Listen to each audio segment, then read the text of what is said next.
Welcome students. Today we are going to study viscosity जिसे हम हिंदी में श्यानता कहते हैं।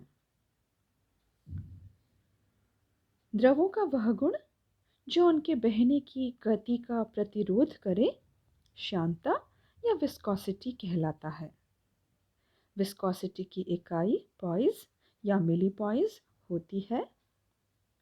ताप या टेम्परेचर बढ़ाने पर द्रवों की विस्कोसिता कम हो जाती है। विस्कोसिता मापने में जो उपकरण काम में लेते हैं उसे ओस्टवाल्ड विस्कोसिता मापी या विस्कोमीटर कहते हैं, जिससे द्रवों की सापेक्ष गतियां ज्ञात की जाती हैं। तो एक प्रयोग द्वारा समझते हैं कि किसी भी कार्बनिक द्रव की हम किस प्रकार आपेक्षिक विस्कोसिता ज्ञात कर सकते हैं। तो प्रयोग या एक्सपेरिमेंट है हमारा। दिए गए कार्बनिक द्रव की ओस्टवाल्ड विस्कोसिता मापी विस्कोमीटर द्वारा आपेक्षिक विस्कोसिता या श्यानता ज्ञात करना। To determine the relative viscosity of a given organic liquid by Ostwald viscometer. The apparatus required या उपकरण जो हमें चाहिए Ostwald viscometer, stopwatch, beaker, a rubber tube, pinch cock, etc. जो reagents या अभिकर्मक है वो है जल और लिक्विड जिसका कि हमें विस्कोसिटी निकालनी है। नेक्स्ट है हमारा सिद्धांत। जब eta1 T1 D1 व eta2 T2 D2 क्रमशः जल व दिए गए कार्बनिक द्रव की विस्कोसिता निश्चित आयतन के प्रवाह में लगा समय तथा घनत्व हैं, तो अज्ञात द्रव की आपेक्षिक श्यानता या विस्कोसिटी निम्न सूत्र से हम ज्ञात करते हैं। तो eta1 अपॉन eta2 बराबर T1 into D1 upon T2 into D2। तो eta2 बराबर T2 into D2 upon T1 into D1 into eta1। तो इस सूत्र से हम अज्ञात या अननोन लिक्विड की आपेक्षिक श्यानता ज्ञात कर सकते हैं।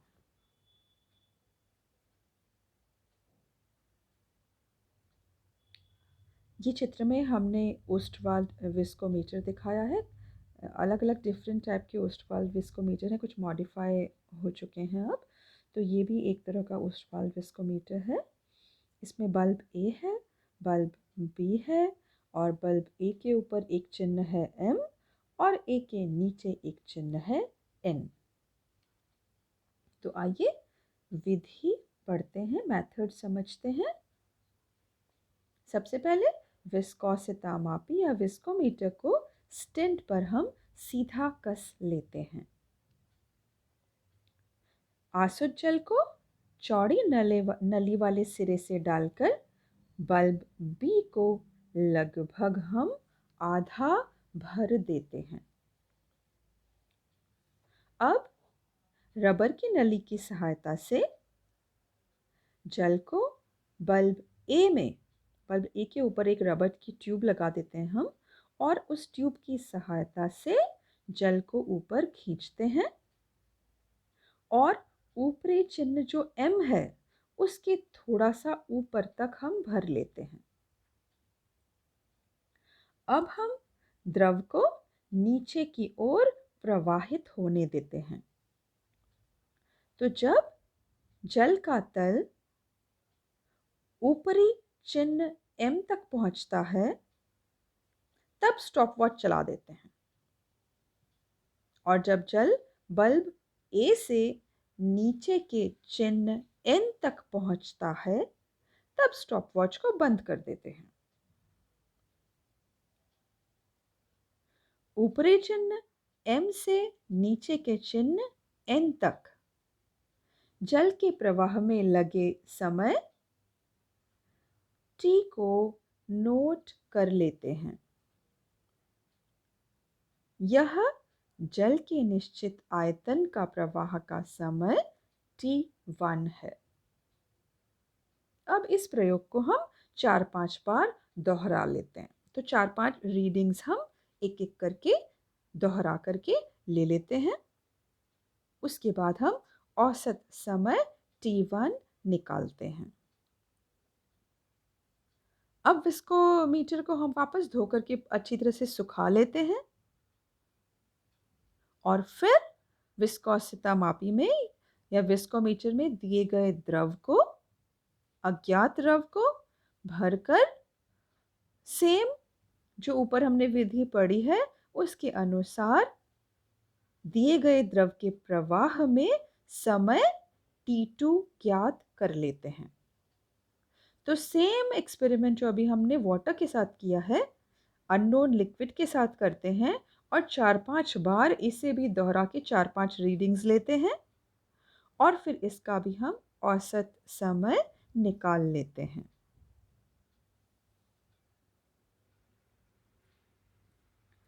नेक्स्ट हमारी है ऑब्जर्वेशन। तो जितना भी रूम का टेम्परेचर है जब हम एक्सपेरिमेंट कर रहे हैं वो हमें एक थर्मामीटर से नोट करना है और वो हम यहाँ पे लिख देते हैं। फिर उस कमरे के ताप पर जो जल का घनत्व है वो हमें यहाँ पे लिखना है। तो आपकी बुक्स के अंदर लास्ट में जो प्रैक्टिकल की बुक्स हैं उनमें लास्ट में कुछ सारणियाँ दी हुई होती हैं। तो एक सारणी है जैसे विभिन्न तापों पर कुछ द्रवों के घनत्व, तो उनसे आप जो अलग अलग लिक्विड्स हैं उनके घनत्व आप उस सारणी में देख सकते हैं।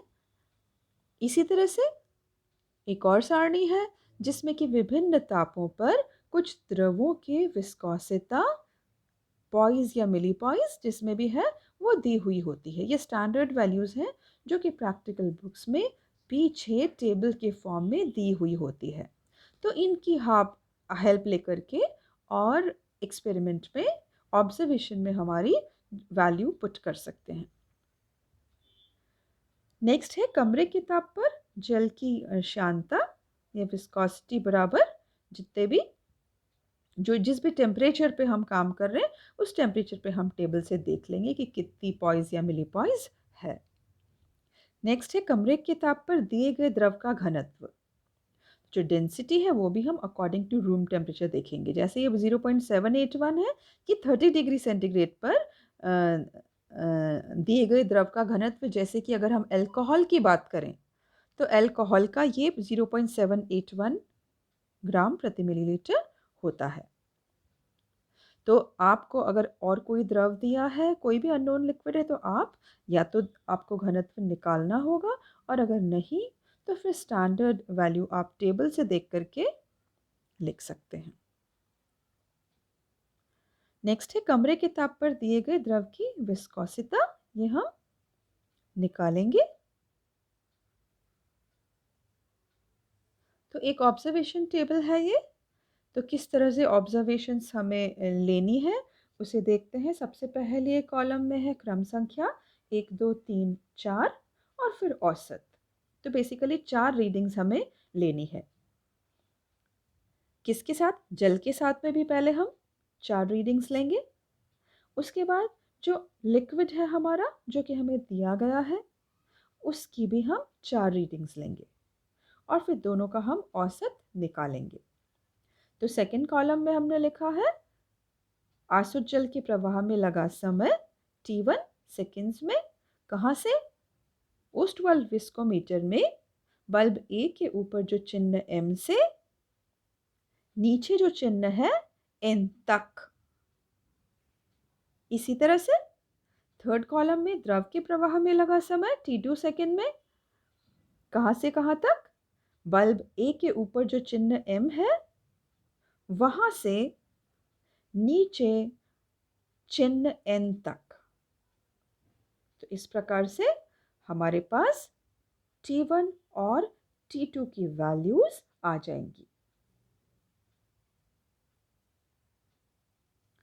अब जो कैलकुलेशंस है, गणना, तो निम्न समीकरण में जो अभी हमने सिद्धांत में पढ़ी हुई थी, T1, T2, D1, D2 और ईटा1 का मान रखकर दिए गए द्रव की आपेक्षिक श्यानता की हम गणना कर लेते हैं।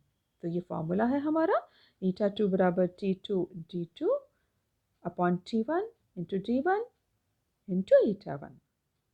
तो 20 डिग्री सेंटीग्रेड पर अगर हम देखें तो जल के लिए D1 बराबर 1 और ईटा1 बराबर 0.01 पॉइस होता है। तो आप ये टेम्परेचर जिस भी टेम्परेचर पे आप एक्सपेरिमेंट कर रहे हैं उसके अकॉर्डिंगली ये वैल्यूज़ आप लिख सकते हैं। और लास्ट में है हमारा परिणाम या रिजल्ट। तो दिए गए द्रव की इतने डिग्री सेंटीग्रेड जिस पे भी हमने एक्सपेरिमेंट किया है उस टेम्परेचर पे जितनी भी विस्कोसिटी है उसकी वैल्यू हम यहाँ पे लिख देते हैं। तो ये था हमारा एक्सपेरिमेंट।